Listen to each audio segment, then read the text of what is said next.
manusia tanpa kepala sedang menunggang basikal guys. Assalamualaikum guys, it's your boy Syarul. Welcome back to my channel.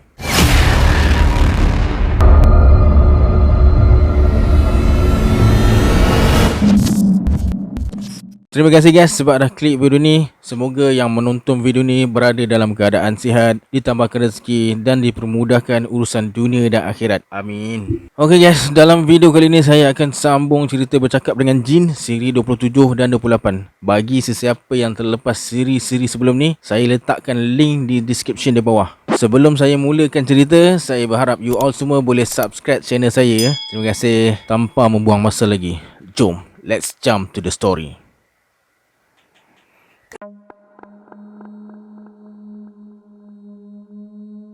Datuk TJ pun membasuh kepala dan muka lelaki itu dengan air daun pisang dara dan membasuh seluruh tubuh lelaki itu dengan air bunga 7 jenis dan 7 warna. Kedua belah tapak kaki dan tangan lelaki itu dibasuh oleh Datuk TJ dengan air tanah liat. Akhirnya, Datuk TJ menjirus air penawar dari kepala ke kaki lelaki itu dan menimbas badan lelaki itu dengan kain hitam sebanyak 3 kali guys. Dengan penuh teliti, Datuk TJ menyarungkan kain pelikat ke badan lelaki malang tu dalam keadaan terbalik guys. Cara menyarungnya juga agak ganjil, iaitu dari kepala ke bawah. Datuk TJ membawa lelaki tersebut pulang ke rumahnya dan meminta lelaki itu baring di muka pintu. Datuk TJ meletakkan batang tepus atas dada lelaki itu guys dan berdiri di anak tangga terakhir sambil matanya menatap wajah lelaki itu. Sekarang kau bangun perlahan-lahan sambil tangan kiri kau tolak batang tepus hingga ke hujung kaki, kata Datuk TJ, dan lelaki itu patuh dengan apa yang dikatakan oleh Datuk TJ. Sekarang tak ada apa yang mesti kau takutkan.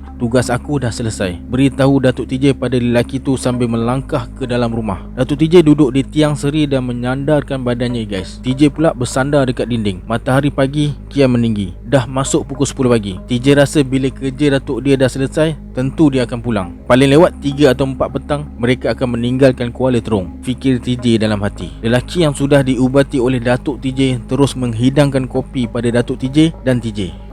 Minumlah, goreng pisang belum masak lagi, ujar lelaki tu. Datuk TJ tersenyum.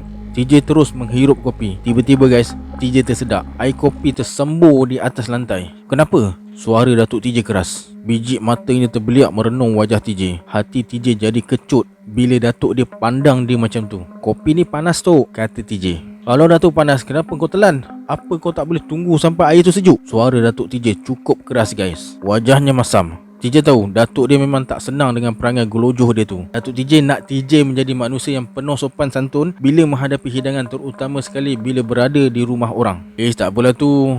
Tapi Kamal mana? Tanya lelaki tu sambil mengelap air kopi yang tumpah di lantai dengan kain buruk. Dia terus balik, jawab TJ. Oh, saya tak sedar. Uda Lodin pun tak nampak batang hidung, kata lelaki tu. Uda Lodin penat, Datuk TJ bersuara. Lelaki tu tersenyum dan terus pergi ke dapur. Dia datang semula sambil membawa sepiring goreng pisang. Mereka pun makan bersama. Memang sedap guys, makan goreng pisang panas dengan air kopi. Bila sarapan pagi dah selesai, Datuk TJ menghampiri lelaki tu sambil berkata, kau ampunkan dosa isteri kau. Saya ampunkan. Kalau begitu, malam ni kita adakan majlis tahlil. Tapi saya tak ada duit. Aku bagi kau duit, kata Datuk TJ. Datuk TJ seluk poket dan mengeluarkan duit. Dengan wajah yang agak cemas, lelaki tu menerima duit pemberian Datuk TJ. TJ pun hairan, dari mana Datuk dia dapat duit? Setahu TJ, masa datang dulu, Datuk dia tak banyak bawa duit. TJ segera menghampiri Datuk dia dan terus bertanya dari mana dia dapat duit tu. Datuk dia menerangkan pada TJ bahawa duit yang diberi pada lelaki tu adalah daun-daun kering guys. Dalam tempoh tertentu, duit tu akan jadi daun malik. Kenapa Tok buat macam tu? Untuk menolong orang susah. Rugilah orang yang menjual barang padanya.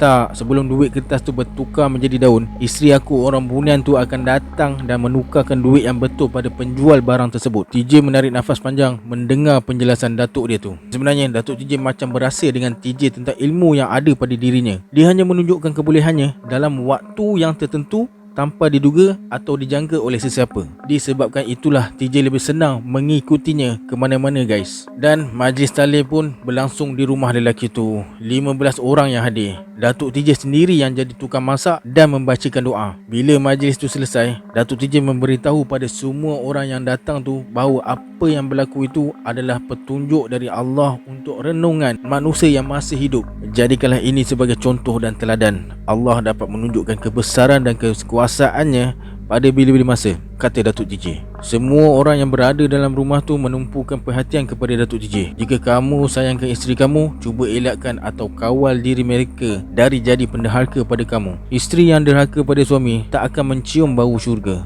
tetapi suami akan berdosa besar kalau menggunakan taat setia seorang isteri untuk mencari kesempatan. Datuk TJ mengakhiri ucapannya. Bila semua tetamu malam tu pulang, TJ dan Datuk dia mengambil tempat di ruang hadapan rumah untuk tidur guys. Lelaki yang malang tu tidur dalam bilik, manakala Uda Lodin tidur di rumah lain. Uda Lodin bimbang kalau dia tidur dekat situ, pengalaman ngeri yang dilalui akan berulang lagi guys. Lebih kurang pukul 12 malam, lelaki tu mengejutkan Datuk TJ. TJ dengan secepat kilat bangkit dari tidur. Ada apa? Tanya Datuk TJ. Macam mana cara saya nak ampunkan isteri saya?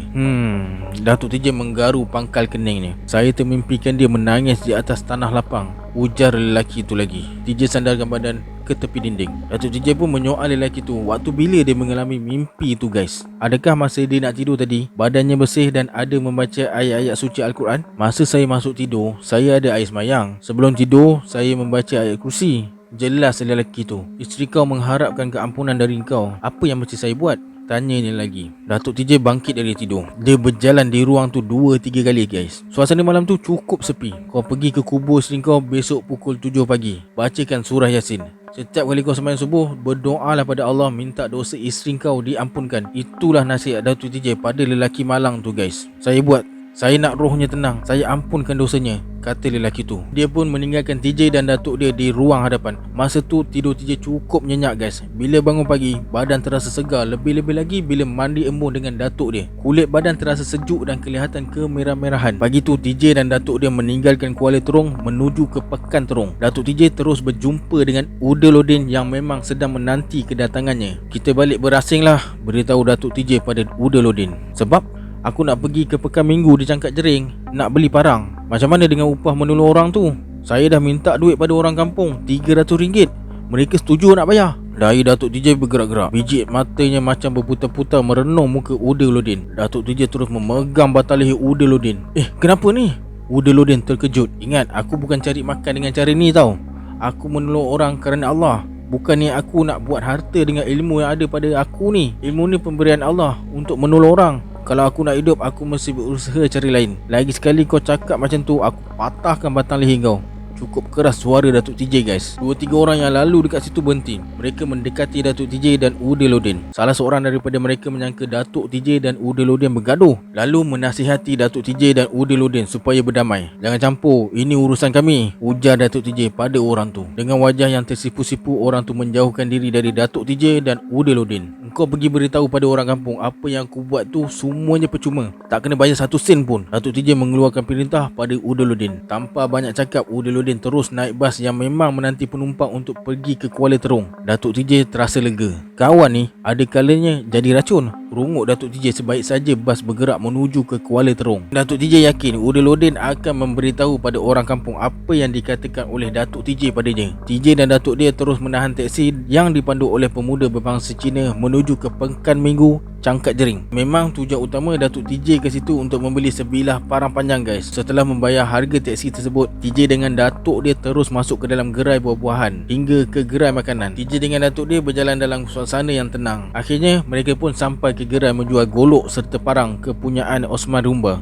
dari Sayong, Kuala Kangsar. Di samping menjual golok dan parang, Osman Rumba juga menjual labu sayong yang terkenal tu. Datuk TJ membeli sebilah parang panjang berhulukan tanduk kerbau serta 3 biji labu sayong. Setelah membayar, Datuk TJ pun mengajak TJ pergi ke gerai kopi yang berhampiran dengan balai polis dekat situ guys. Waktu nak masuk ke gerai tersebut, seorang anggota polis lengkap dengan pakaian seragam dengan pistol terselit di pinggang berlari ke arah Datuk TJ. Polis tu menepuk bahu Datuk TJ dari belakang guys. Berderau darah TJ. Apa salah yang telah Datuk dia lakukan?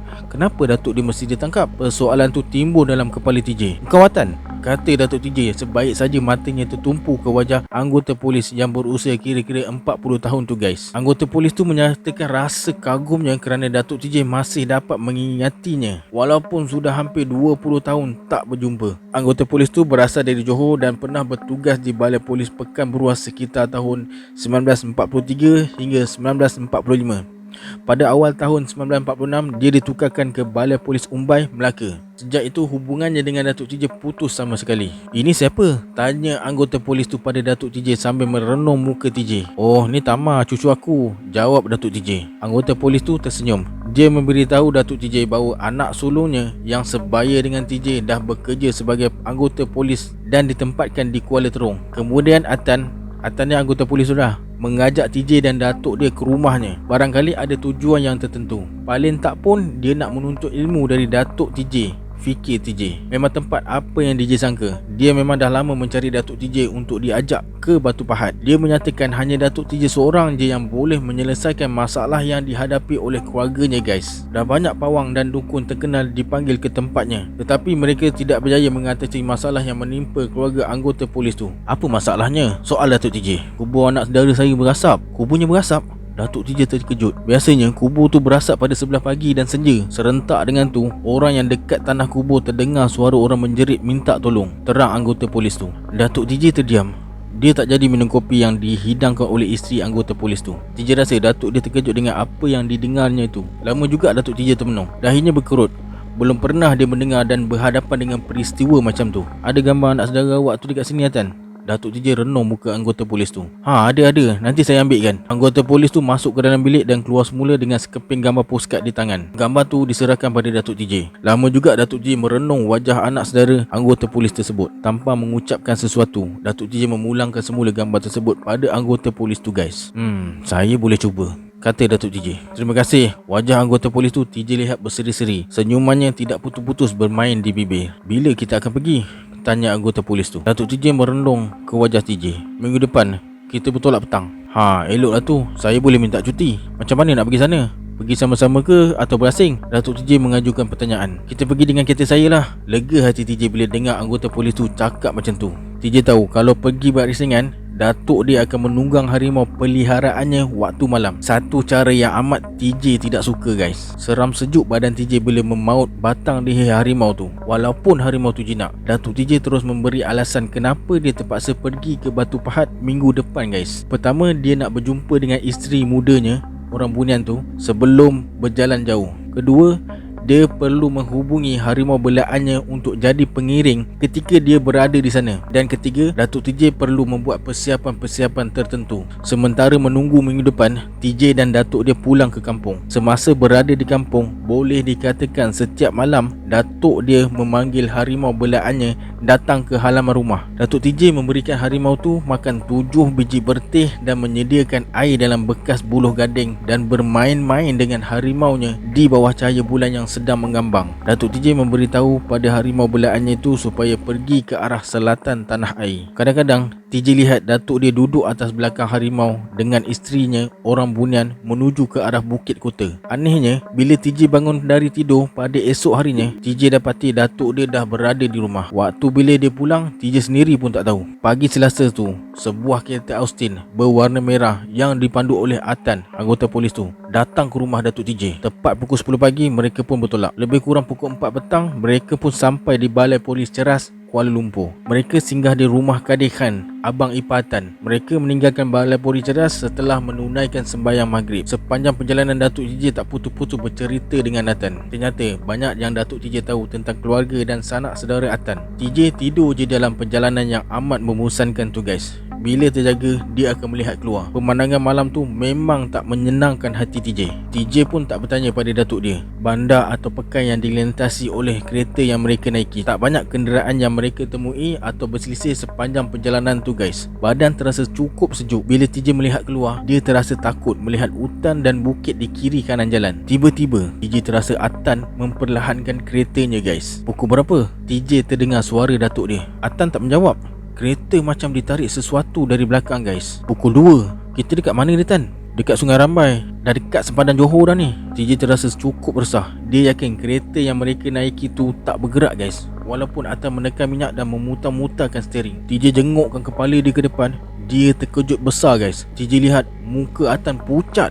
Matanya tajam merenung ke depan. Ada sesuatu yang tak kena terjadi pada mereka guys. Tok! TJ mencuit bahu datuk dia. Kereta kita tak berjalan Tok, kata TJ lagi. Datuk TJ anggukkan kepala. Tiba-tiba Datuk TJ menampar dahi Atan. Pap! TJ lihat Atan terpinga-pinga macam orang baru bangun tidur. Dia menyebut sesuatu tentang kereta yang dipandunya tak bergerak guys. Keempat-empat tayar kereta macam terlekat pada sesuatu. Tak ada sebuah kereta pun yang lalu untuk diminta bantuan. Suasana cukup gelap guys. Datuk TJ membaca sesuatu dan menghembuskan ke pangkal telinga Atan. "Mengucap Tan," kata Datuk TJ. Atan pun mengucap. Bila Datuk TJ bertanya pada Atan kenapa dia jadi macam tu, Atan kata yang dirinya berada di satu tempat lain yang indah guys, diapit oleh wanita sambil mendayung sampan. "Kau diresapi syaitan penunggu ni," bisik Datuk TJ ke telinga Atan. Dengan bantuan lampu kereta, TJ melihat manusia tanpa kepala sedang menunggang basikal guys. Dengan segera dia memberitahu pada datuk dia dan Atan. Rupa-rupanya mereka pun melihat apa yang TJ lihat. Manusia tanpa kepala yang naik basikal tu makin dekat dengan mereka dan berhenti betul-betul di hadapan kereta yang dipandu oleh Atan guys. Kereta serta-merta mati. Datuk TJ buka pintu kereta. TJ dan Atan pun keluar sama. Dada TJ berdebar-debar guys. Jalan raya tu terasa kosong guys. Tak ada kenderaan yang lalu. Tak ada manusia yang berjalan. Dari hutan kecil di kiri kanan jalan, TJ terdengar bermacam-macam bunyi. Ada bunyi air terjun, ada bunyi suara orang menyanyi. Hati TJ jadi kecut. Lembaga tanpa kepala tu turun dari basikal. TJ lihat batang lehernya berlubang, penuh dengan urat-urat yang berjuntai atas dada. Darahnya meleleh di seluruh badan. "Setan!" jerit Datuk TJ. Mulutnya membaca sesuatu. Datuk TJ mengambil seketul batu lalu dilemparkannya ke arah lembaga tanpa kepala tu guys. Lembaga tu menjerit dan terus melompat ke atas basikal. Mereka segera masuk dalam kereta. Datuk TJ menyuruh Atan mengekori lembaga tu guys. Bila sampai di kawasan Sungai Kesang, lembaga tanpa kepala tu terus hilang. Sampai di Batu Pahat, hal itu diceritakan oleh Atan pada kawan-kawannya guys. Menurut kawan-kawan Atan, manusia tanpa kepala tu memang selalu mengganggu pemandu dekat situ. Menurut mereka, manusia tanpa kepala tu berasal dari tentera Gurkha yang dipancung kepala oleh tentera Jepun dalam Perang Dunia Kedua dulu. Lebih kurang pukul 9 pagi pada hari Isnin, mereka pun sampai ke kampung Jorak Ilahi. Atan memperkenalkan Datuk TJ dengan ayah saudaranya iaitu Omar, berusia lebih kurang 60 tahun. Pada mulanya, Datuk TJ membuat keputusan untuk menginap di masjid berhampiran tanah perkuburan tu. "Tidur dekat rumah saya je lah, masjid tu ada jin," Omar memberitahu Datuk TJ. Kemudian Omar pun bercerita tentang beberapa keanehan yang terjadi pada masjid tu guys. Datuk TJ tak begitu tertarik dengan cerita tersebut. Dia hanya tertarik tentang kubur anak Omar yang berasap dan menjerit waktu senja dan pagi tu. Setelah berbincang dengan Omar dan Atan, Datuk TJ bersetuju melihat kawasan kubur yang dikatakan tu. Bila nak masuk waktu senja, Datuk TJ pun memakai serba hitam. Dia ikat kepalanya dengan kain merah. "Biar saya tinjau dulu dengan cucu saya," beritahu Datuk TJ pada Omar dan Atan. Kedua-duanya anggukkan kepala tanda setuju. Omar menyerahkan pada Datuk TJ sebatang anak kopi berdaun 3. Memang Datuk TJ menyuruh Omar menyediakannya guys. Waktu TJ dan Datuk dia sampai di pinggir jalan kawasan perkuburan tu, tengkuk TJ terasa seram. Ada bunyi suara burung murai batu dan puyuh tanah. Suasana sekeliling kelam dan sama-sama guys. Datuk TJ dan TJ berdiri dengan tenang di hadapan batu-batu nisan yang memenuhi tanah perkuburan tu. Angin yang bertiup menolak dedaun di tanah perkuburan. Daun-daun itu berlaga sesama sendiri dan melahirkan bunyi ombak diselang-seli dengan bunyi orang ketawa guys. Terdengar bunyi suara burung jampuk dan burung hantu kubur mengais-ngais tanah. TJ terus peluk badan datuk dia bila dia terdengar bunyi suara orang menjerit dan minta tolong di tanah perkuburan dalam suasana senja yang bertambah gelap tu guys. Tak banyak cakap, Datuk TJ mengheret TJ ke tengah kawasan perkuburan. Langkah mereka mati bila berhadapan dengan sebuah kubur yang mengeluarkan asap nipis dari rekahan tanah antara dua nisan. Datuk TJ pun membakar lilin. Asap tu jelas kelihatan macam uap yang keluar dari ketul ais. TJ terdengar suara orang minta tolong dan ampun guys. Suasana di kawasan perkuburan tu amat menakutkan TJ.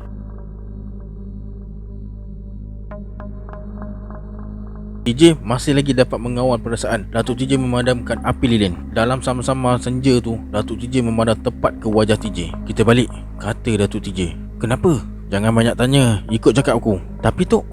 Jalan." TJ lihat wajah datuk dia lain macam guys. Langkah datuk TJ cukup cepat. TJ lihat tapak kakinya bagaikan tak menyentuh bumi. Supaya tak ketinggalan jauh darinya, TJ terpaksa berlari tanpa memandang ke kiri dan ke kanan. Kemudian TJ terdengar bunyi yang ganjil dari arah belakang guys. Macam bunyi tapak kaki orang mengejar dia. Bila ditoleh ke belakang, tak ada apa-apa pun yang dia nampak. TJ terdengar bunyi suara riang-riang rimba guys. Bunyinya berubah dari satu pokok ke pokok yang lain. Bunyinya cukup nyaring dan memanjang guys. Kata Nenek TJ, kalau riang-riang rimba berbunyi waktu senja dan bunyinya tak putus, membawa alamat ada penduduk kampung yang akan meninggal. Siapa yang akan mati? Timbul pertanyaan dalam hati TJ. Tapi TJ tak berani nak bertanya pada datuk dia. Datuk TJ terus melangkah guys. TJ renung ke kiri, ada pokok getah. Dia toleh ke kanan, ada pokok koko. Tok, TJ panggil datuk dia. Datuk TJ berhenti. Entah macam mana, mata TJ tertumpu pada kaki datuk dia yang tak memijak bumi tu guys. TJ kerupkan dahi. Belum pernah TJ melihat datuk dia dalam keadaan demikian. Hati TJ mula ragu-ragu. Adakah TJ berhadapan dengan datuk dia atau dengan makhluk lain yang menyamar jadi datuk dia? Untuk membuktikan yang di hadapan dia datuk dia yang sebenar atau sebaliknya, TJ segera menarik hujung bajunya dengan sekuat hati.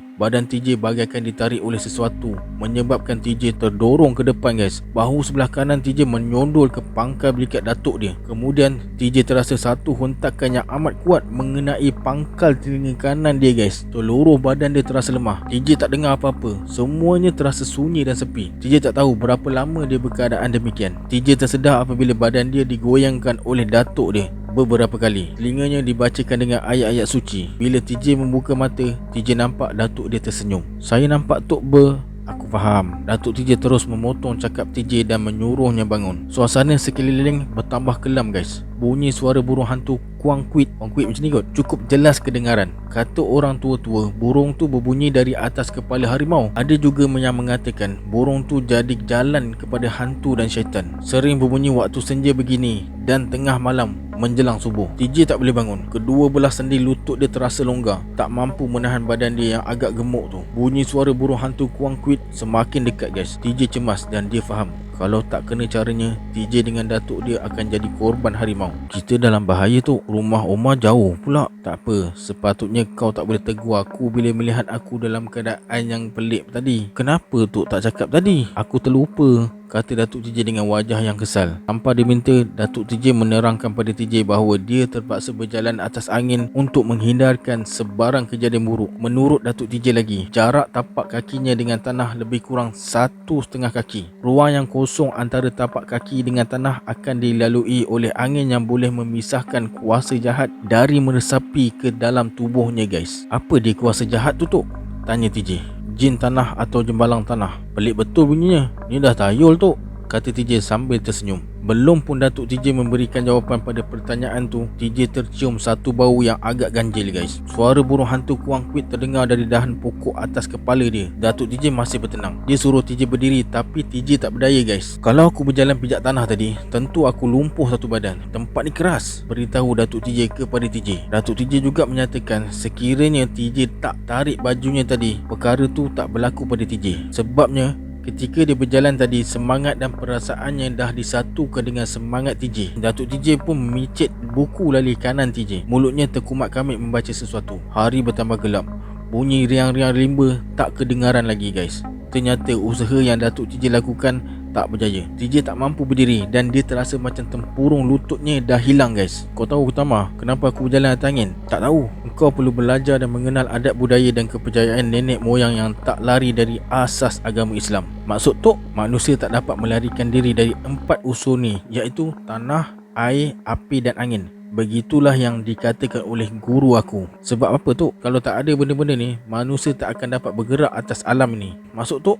Memang saya tak faham. Senang je. Manusia berasal dari tanah akan kembali ke tanah. Air pula mesti ada dalam tubuh manusia. Api yang bermaksud darah mesti ada dalam diri manusia. Begitu juga dengan angin. Jika tidak ada angin, manusia tidak akan boleh bernafas. TJ terdiam mendengar keterangan dari datuk dia tu. Lalu dia menyatakan makhluk lain sama ada dari jin dan sebagainya juga bergantung pada perkara-perkara yang disebutkan tu guys. Pada zahirnya, kau nampak kaki aku tak pijak bumi, tetapi dari segi kebatinannya, aku tak terpisah dengan bumi pun. Seluruh panca indera bertaut rapat dengannya. Disebabkan tu aku tak boleh bercakap atau menggerakkan tubuh aku. Bila aku bergerak, kuasa jahat akan meresap ke tubuh aku, kata Datuk TJ. Datuk TJ merenung wajah TJ dengan tajam sekali guys. Dari sinar matanya tu, Datuk TJ seolah-olah berkata, janganlah kau tanya lagi cucuku tambah jalis. TJ terkejut guys. Dari rimunan pokok sebelah kiri, seekor harimau muncul. Misalnya bergerak-gerak dan dalam sama-sama senja tu, sinar matanya seakan-akan bercahaya. Engkau datang sayang?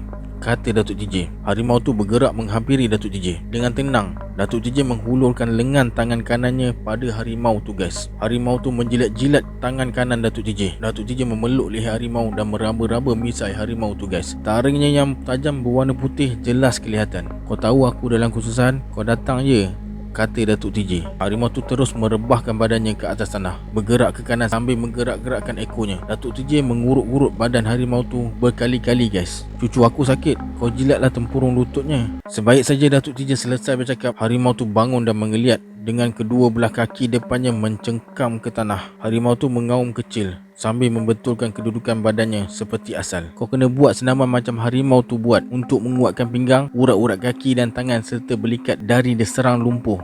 Jadikan amalan setiap pagi dan petang, kata Datuk TJ pada TJ sambil menyuruh TJ melihat gerak-geri harimau tersebut guys. Dan harimau tu macam tahu dengan apa yang diperkatakan oleh Datuk TJ pada TJ guys. Lalu dia mengulangi perbuatannya itu sebanyak 3 kali berturut-turut. Dengan tenang, harimau tu membuka mulutnya luas-luas lalu menjulurkan lidahnya hingga ke pangkal leher. Harimau tu menghampiri TJ. TJ rasa geli dan sejuk bila harimau tu menjilat kulit dia dari kepala lutut hingga ke buku lali. Sesekali TJ terasa gigi harimau yang tajam tu di atas tempurung lutut dia. TJ rasa lebih kurang 3 minit harimau tu menjilat dari tempurung kepala lutut dia hingga ke buku lali. Harimau tu terus mengaum panjang dan menghilangkan diri dalam sekelip mata je. Datuk TJ menyuruh TJ bangun. Memang menakjubkan, TJ dapat berdiri dengan cukup baik sekali dan boleh melangkah dengan penuh tenaga dan kekuatan guys. Macam mana? Kau kuat sekarang? Ya Tok, saya kuat. Tiba-tiba guys, Datuk TJ mengikat kedua belah mata TJ dengan kain hitam. Dia menyuruh TJ berdiri betul-betul di sebelah kanannya. Datuk TJ meletakkan tangan ke atas bahu TJ. Langkah setapak ke depan dengan kaki kanan, kata Datuk TJ. Perintahnya tu TJ patuhi. Apa yang TJ alami ialah badan dia terasa melayang guys. Bunyi angin cukup kuat. Sedia, TJ terdengar suara datuk dia. Serentak dengan tu TJ terasa kaki dia meminjak tanah. TJ dan datuk dia dah pun berada di kaki tangga rumah Omar guys. Dengan wajah yang tenang, Omar menjemput mereka naik ke rumah. Disebabkan waktu maghrib hampir tiba, TJ dengan datuk dia tergesa-gesa mandi dan mengambil air semayang. Datuk TJ dan Omar berbual-bual di ruang tengah sementara menunggu waktu isyak. Disebabkan Omar dah bercerai dengan isteri dia, dia hanya menyediakan makan malam sekadar yang termampu olehnya. Malam tu mereka makan nasi berlaukkan ikan kembung rebus yang sudah digoreng serta sambal belacan. Makanan yang disediakan amat menyelerakan. Nasib baik mereka makan selepas sembahyang isyak. Kalau tak, dah tentu TJ rasa tak selesa untuk rukuk dan sujud. Lebih kurang pukul 10 malam, TJ dengan datuk dia meninggalkan rumah Omar menuju ke masjid. Sebelum berangkat, Omar memberi pesan supaya berhati-hati bila tidur dalam masjid tersebut. Menurutnya, dah banyak orang dicampak keluar dari masjid kerana bercakap tak senonoh dan ikut suka hati je. Omar juga mengatakan masjid tu dikawal oleh jin Islam. Berdasarkan dari keterangan tu, TJ merasakan bukanlah satu perkara yang pelik jika masjid tu dipanggil masjid jin. Satu perkara yang tak menyenangkan hati TJ ialah untuk sampai ke masjid tersebut terpaksa melintas tanah perkuburan yang amat luas. Memang dah jadi kebiasaan pada Datuk TJ. Dia lebih suka berjalan waktu malam tanpa membawa pelita minyak tanah atau lampu suluh guys. Sedang mereka berjalan, tiba-tiba Datuk TJ berhenti. Dia nampak manusia bergerak dalam gelap di celah-celah batu nisan yang terpacak dekat situ. Datanglah, aku kenal kau, sama-sama anak Adam. Nada suara Datuk TJ cukup keras. TJ lihat datuk dia menekapkan kedua belah tangannya ke pangkal leher. TJ segera merapatinya guys. Keluarlah, kata Datuk TJ lagi. Tak ada jawapan dan tindak balas dari makhluk tu. TJ dengan datuk dia terus berdiri kaku dekat situ. Dalam gelap tu, TJ rasa ada orang bergerak dan memintas di depan mereka guys. Tiba-tiba Datuk TJ melompat. Bila Datuk TJ berdiri semula di tempat asalnya, dia dah pun memegang pergelangan tangan seorang lelaki tua. Nyalakan lampu minyak tanah kau. Lelaki tu patuh dengan cakap Datuk TJ. Dari cahaya lampu minyak tanah tu, jelas kelihatan wajah lelaki dalam usia 50-an. Wajahnya sungguh pucat guys. Kau dari mana? Soal Datuk TJ. Saya menyiramkan air yasin di kubur yang menjerit tu. Kubur siapa? Anak Omar. Engkau siapa? Saya Muhammad Tamat. Sayalah yang menjaga seluruh kawasan kubur ni dan saya tinggal di pondok belakang masjid. Bagi memastikan orang yang berkata tu manusia sebenar, Datuk TJ menggenggamkan sekepal tanah. Tanah tu Datuk TJ gosokkan ke lengan lelaki tu. Datuk TJ tersenyum. Muhammad Tamat memang manusia sebenar kerana tanah yang digosokkan ke lengannya melekat di kulit. Dan Muhammad Tamat menjerit bila tanah tu ditekan ke uratnya guys. Datuk TJ pun menceritakan tujuannya datang ke situ. Dengan senang hati Muhammad Tamat sendiri memasang 3 pelita minyak tanah dalam masjid tersebut guys. Bila semua urusannya selesai, Muhammad Tamat pun pulang ke pondoknya. Memang terasa seram sejuk bila berada dalam masjid tersebut guys. Datuk TJ suruh TJ tidur di sudut masjid berhampiran dengan tingkap dan pintu.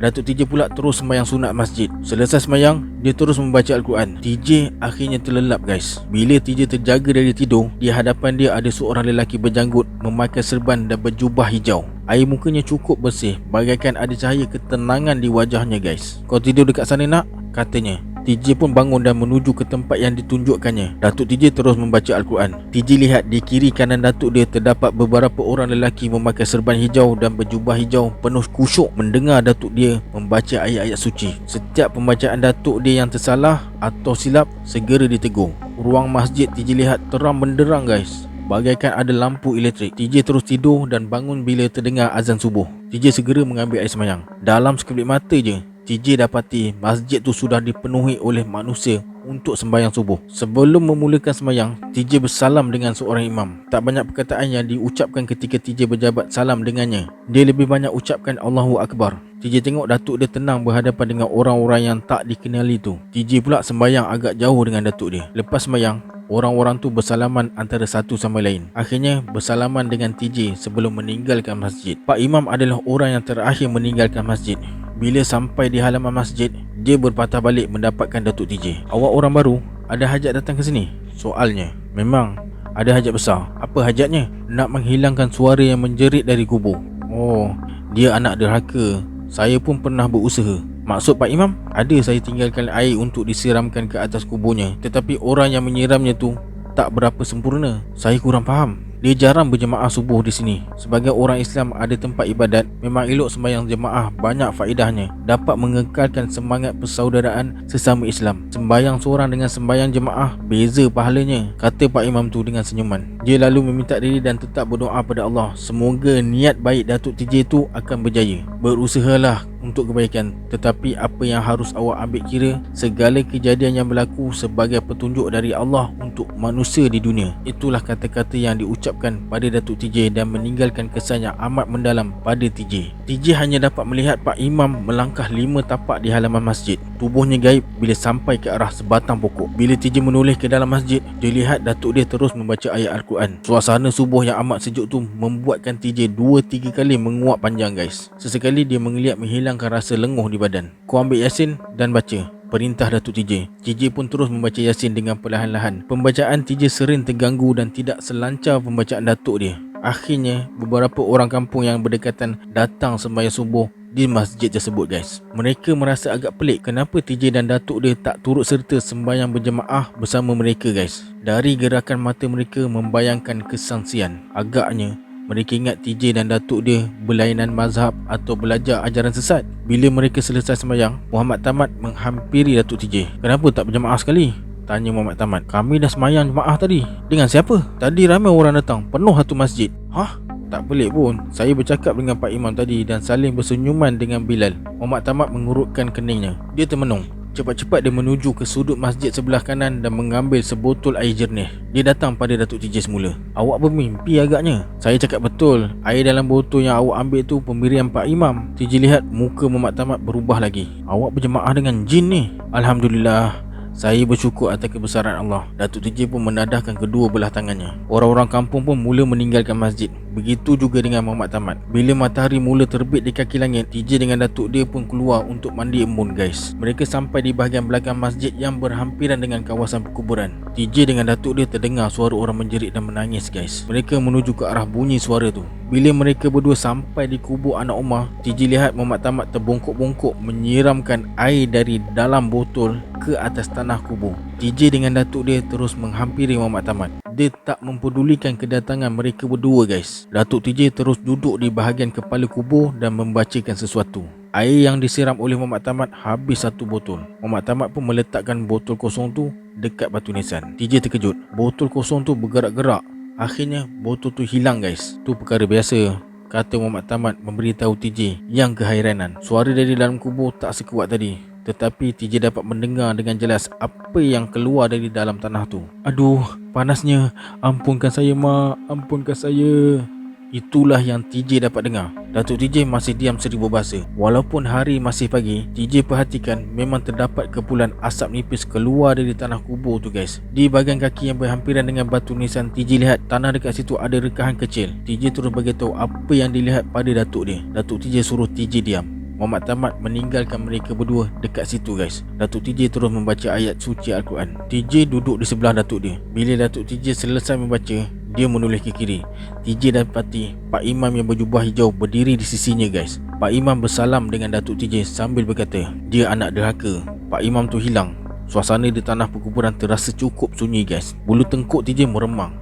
Suara dari dalam kubur terus hilang guys. TJ dengan datuk dia pun pulang ke rumah Umar. Di rumah Umar, Datuk TJ duduk di ruang tengah memakai baju dan seluar hitam siap dengan tanjaknya sekali guys. Datuk TJ merenung ke arah matahari terbit.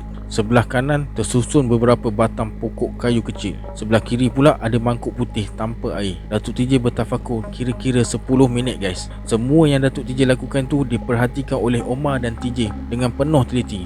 Datuk TJ memejamkan matanya rapat-rapat. TJ terdengar suara orang batuk guys. Entah dari mana datangnya, TJ pun tak tahu. Kau betul-betul nak tolong dia? Terdengar suara gaib. Ya Pak Imam. Dosanya akan hilang selepas diampuni oleh ibu yang melahirkannya. Lagi Pak Imam, dia juga harus meminta ampun pada ibu tirinya. Sebaik saja suara tu hilang, Datuk TJ membuka matanya. Di tangan kanan Datuk TJ tergenggam selai kain berwarna hijau. Kain tu terus dibelitkan ke lehernya guys. Datuk TJ merenung ke wajah Omar. Engkau sayangkan anak kau? Tanya Datuk TJ.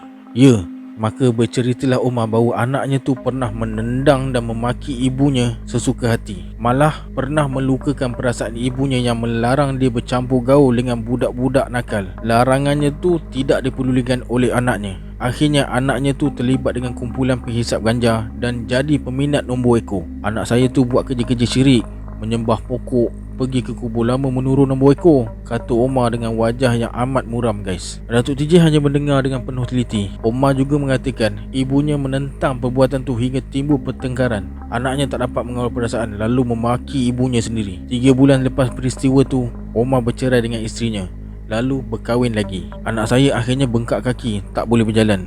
Isteri kedua saya yang merawatnya. Masa merawat itulah anak saya membaling isteri muda dengan kayu hingga dahinya luka. Isteri muda saya meninggalkan saya. Lepas tu apa yang terjadi?